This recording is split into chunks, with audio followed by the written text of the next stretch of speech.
Hi everybody and welcome. Today I have Turtle Beach Stealth 700p Generation 2 headphones and I'm going to show you how to pair them with your Android device. At first enter settings, then go straight to connect devices and click pair the device. Now turn on your headphones and go into pairing mode. To do so, hold the Bluetooth button.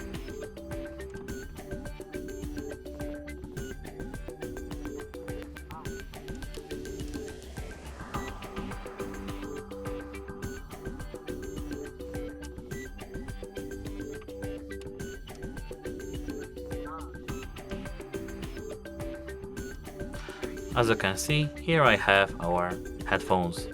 Stealth 700 G2 PlayStation we have to tap, and this with headphones icon. It may take a while, so don't worry. Then we have to click pair. And that's it. Hope it helps you. Goodbye.